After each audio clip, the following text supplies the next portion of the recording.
Hi, I'm Steve Clemons, and I have a question. Now that Israel has a new right-wing government in place, does the Biden administration have a new strategy to deal with it? Let's get to the bottom line.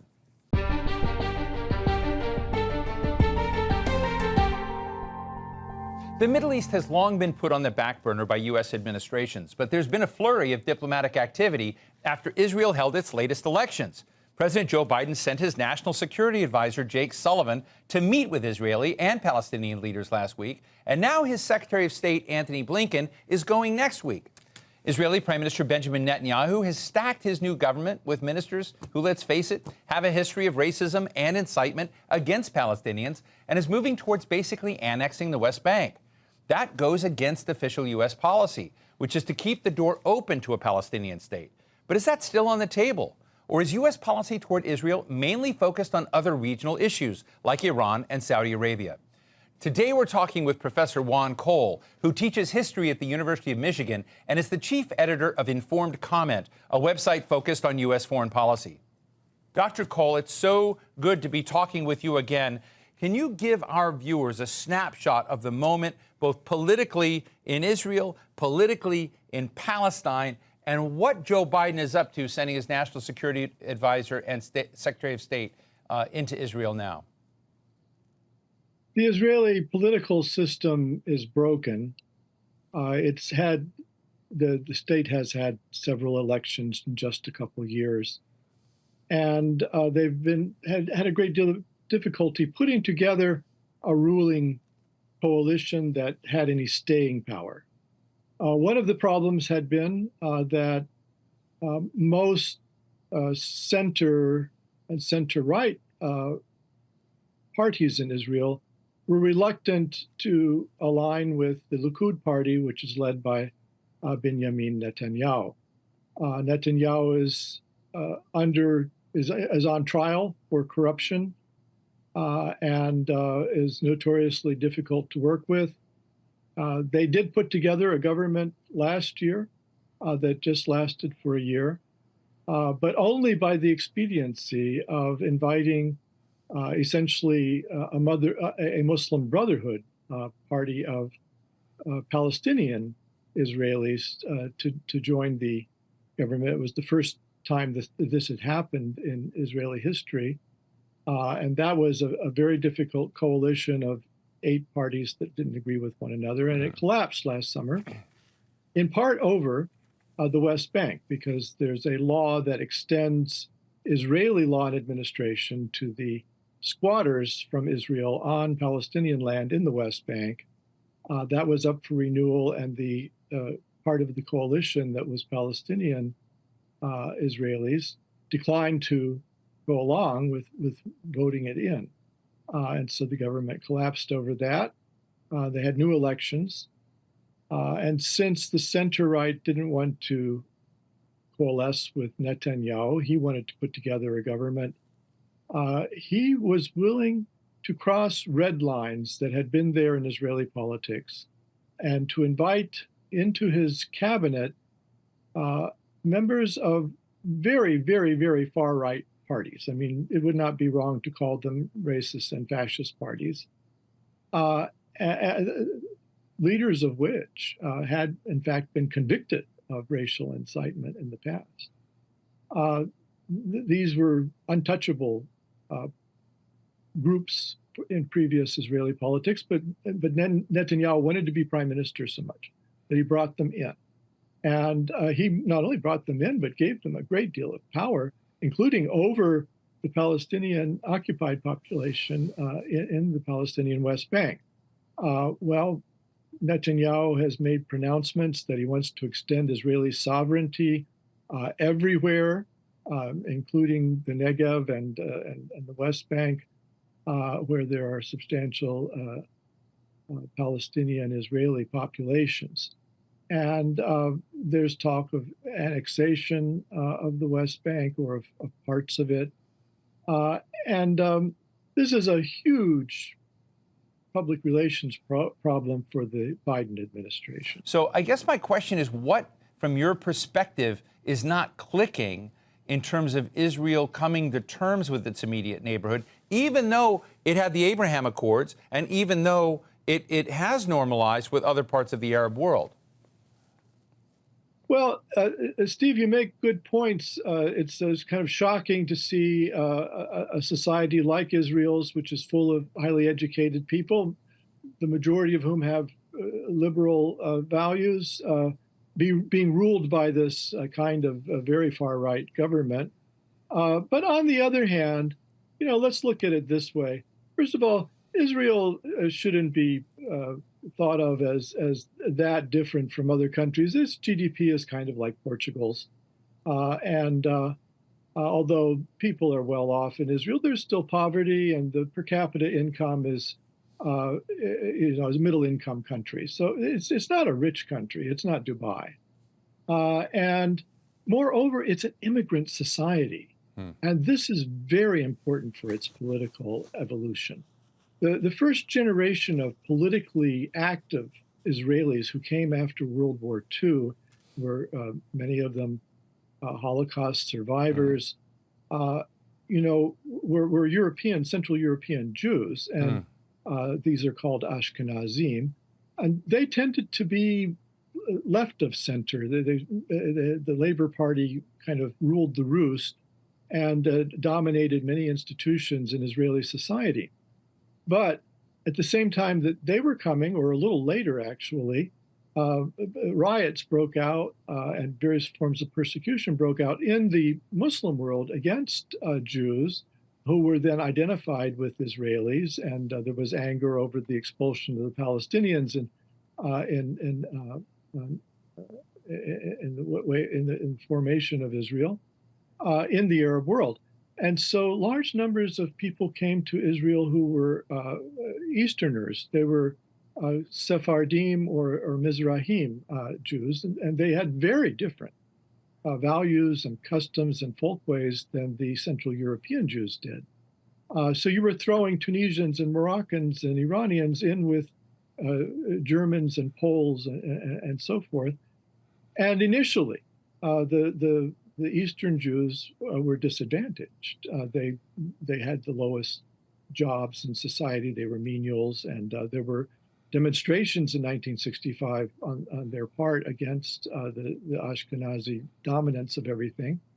But then from the 70s, they got to be numerous enough that they were invited in by the Likud party, which is a right-wing party, to challenge labor and to challenge the Israeli center-left.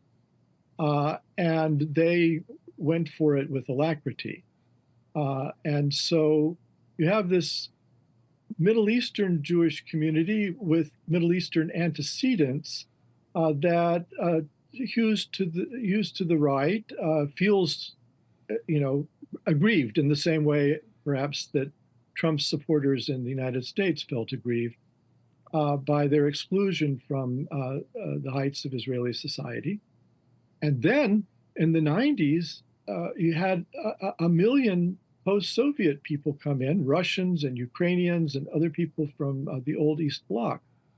And they were from a society that was, the Soviet Union and the post-Soviet Union Russia was collapsing. They lost 10 million people and to alcoholism, and their institutions weren't functioning. And these people who came in to Israel wanted to make a new life, and they had no sympathy with Palestinians. Right. They were in it for themselves. Right. What are the problems of legitimacy and direction on the Palestinian side? Well, those elections that were held in 2006 were relatively free and open, and Hamas won them. Right. And the Bush administration had convinced the Israeli government over its better instincts to allow Hamas to run. And Hamas's victory was unacceptable to the Americans and to the Israelis. It was a huge mistake on Bush's part. And then they overthrew the Hamas government, arrested many of its members, except they were unable to overthrow it in the Gaza Strip. But in the West Bank, it was simply, there was a coup in favor of the PLO. And since the PLO doesn't know whether it would win another election, it doesn't hold them. And I think the Americans and the Israelis are put pressure on them not to hold them. It's true that the Palestine Authority is riddled with corruption, but I don't think that the blame for this stagnation of Palestinian politics in the West Bank and Gaza, or for the more extremist voices that we hear from it, falls on the Palestinians. They're an occupied people. They're not allowed very much in the way of autonomy. And even the Palestine Authority, which helps the Israelis to police the Palestinians, basically, its writ only runs to 40% of the West Bank. The rest is under direct Israeli military rule. So an occupied population that's gradually having its prerogatives taken away, its sovereignty taken away, its land taken away, is not going to throw up healthy politics. This is not a situation that's going to be conducive to that. One of the things that has struck me over years of being interested in this issue is watching American senior officials come out with a strong objective to try to resolve these issues, deal with, try to figure out strategies to deoccupy the West Bank. I remember Secretary John Kerry, now the climate envoy of President Biden, said there's no more important issue, would always show us maps in his office of things that he felt were outrageous and that he was going to make them the highest priority and go in and do them. And every single time these efforts were neutralized or not taken forward by the presidents in place. What do you think President Biden is trying to do really with Jake Sullivan and Antony Blinken right now, or is it just floundering?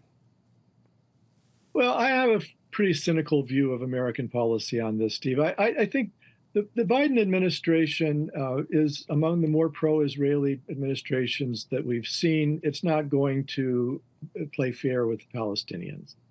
And I think, the way that the Americans have muddled through their knee-jerk support for virtually anything any Israeli government does is to keep talking about a peace process and a two-state solution. And there hasn't been a peace process of any genuine sort for a decade. And the prospect of the Israelis ever letting Palestinians have a state is slim to none. So these are just mantras. These are just things that, the U.S. gets criticized by its European allies for supporting this insupportable illegal occupation of 5 million people who are stripped of citizenship and of basic human rights. And what does the U.S. say? Well, we're working on it. We have a peace process. There'll be a two-state solution. So what these envoys from Biden are doing are going to Netanyahu and saying, Bibi, shut up.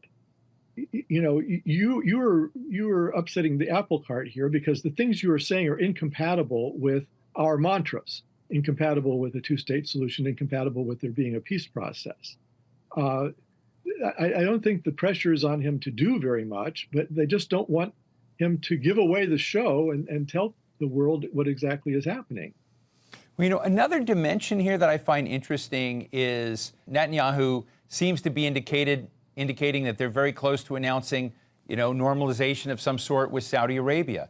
Is there a point where relations with Saudi Arabia, with China, with Russia, outflank America's influence with Israel, despite all of our contributions, despite all of American investment in Israel?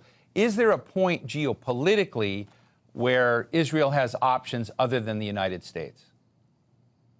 Well, I don't think that's even on the table right now, Steve. The Israelis and the United States are very close, and I don't see that changing anytime soon. I think what the issue with expanding the number of states that recognize Israel in the Arab world is that Jared Kushner picked off the easy ones already. So the United Arab Emirates has never really been at war with Israel and isn't close to it, and is a small state of 1 million citizens plus 9 million or 8 million guest workers. And which wanted access to Israeli technology.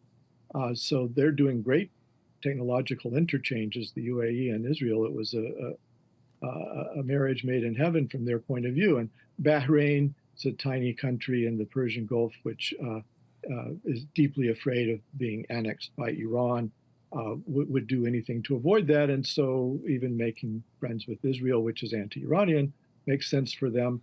They brought in Morocco, which has its own domestic problems. And this was a way of getting international recognition for Morocco's claims to the Western Sahara. But then after that, Algeria,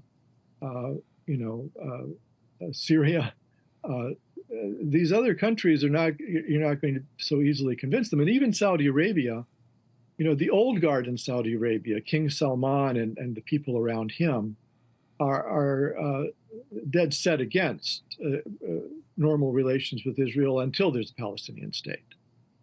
They put forward, the Saudis put forward a peace plan in the early zeros, and they still stick to it. The younger generation in Saudi Arabia of leaders like Mohammed bin Salman, I think would be perfectly happy, and he's signaled this in New York, to throw the Palestinians under the bus and just make normal relations with Israel. But I think until his father dies, you're a little unlikely to see progress on normalization between Israel and Saudi Arabia. And the fact that Netanyahu has brought in these flaming extremists on the Zionist side makes it even more difficult for King Salman to move forward. And remember, the Saudis are 40% Wahhabi, and there are a lot of people in Saudi Arabia who are really anti-Israel. And while the king is an absolute monarch, he does have to shift with the winds a little bit. So taking this step at this conjuncture, I think, could really cause domestic troubles in Saudi Arabia, and for that reason, I don't expect them to do Well, it. I think one of the constant, dimensions of the chessboard in the region is whether, Iran continues to be the driver of closer relationships between these states, the UAE and, as you said, Bahrain, Saudi Arabia, and Israel, whether it happens now or, a few years from now, but essentially a common purpose of defense. But along that line, I want to raise a letter. There was an open letter published by someone you know well, former U.S. Ambassador to Israel, Daniel Kurtzer, wrote an open letter to President Biden, and here it is. He says, Israel should be told that while the United States will continue to support its allies' legitimate security requirements, it will not provide offensive weapons or other assistance for malign Israel actions in Jerusalem or the occupied territories. Perhaps what Dan Kurtzer is saying, let's not give Israel any tools to further encroach or move on what Prime Minister Netanyahu has said by, finally enveloping and annexing all of the West Bank. But at the same time, there is a very big security dimension to the Abraham Accords, and there's a very big security dimension to our relationship with Israel on its defense that does involve trying to preempt both Iran and its appendages that are operating in the Middle East. So how do you read Dan Kurtzer's comment and square it? Well, I think Kurtzer is a very judicious thinker on these matters, and that the Biden administration has taken to heart what he said. It's been leaked, and I can't prove this, but it's been leaked that Jake Sullivan, the national security advisor, when he met with Netanyahu, even put pressure on him about his domestic plans, that Netanyahu wants to neuter the Israeli court system and to allow parliament to overrule judicial review of a law that's found unconstitutional with just a simple majority, and to have the prime minister play a bigger role, or a role he doesn't now have, in appointing justices and so forth. The steps that, if they were taken in the form that they've been suggested, would make Israel, another Hungary. It would be a big move towards autocracy.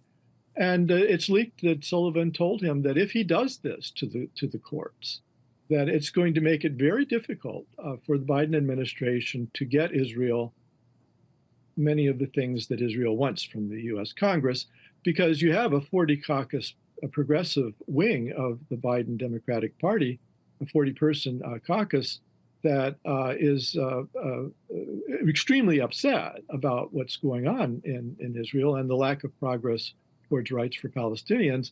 And if Israel starts to look more and more like a third world dictatorship, the liberal Democrats are just not going to give the Israelis the benefit of the doubt in their appropriations votes. But just finally, when you kind of look at the politics of that, if that 40-member progressive wing of the House, which is no longer in control of the House, or even President Biden were to veto packages of support that came in from Congress, from a Republican-controlled House, that got through the Senate and were, turned there, and Biden were to reject that. We have elections in the United States in 2 years. Does this become a very big political issue when we may see the return of President Trump or someone who seems and sounds a lot like President Trump, perhaps Ron DeSantis or others, come along where now we have a very stark divide that is very consequential for the course of Israel, depending on whether a Republican president wins or a Democratic president wins? Yeah, well, Netanyahu has more or less openly campaigned for Republican presidents. There isn't any doubt that he feels that Israel is given a greater room for maneuver by the Republicans. And it's true that President Trump really didn't deny them anything they wanted. But we don't know, of course, where the future lies. But Biden is not able to act unilaterally. He has his own Democratic Party to please, and he seems to want to run for re-election, which means making Democrats enthusiastic about him.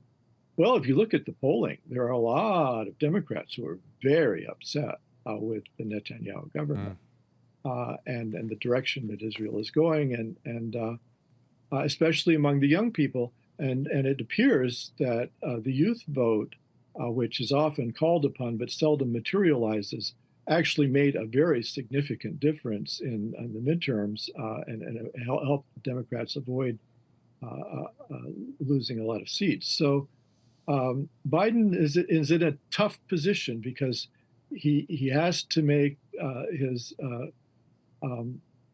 Israel-supporting constituency happy. And that's not solely Jewish. There are a lot of WASPs and others who have traditionally been very supportive of Israel. But he also has to make the progressives in the party and the youth happy.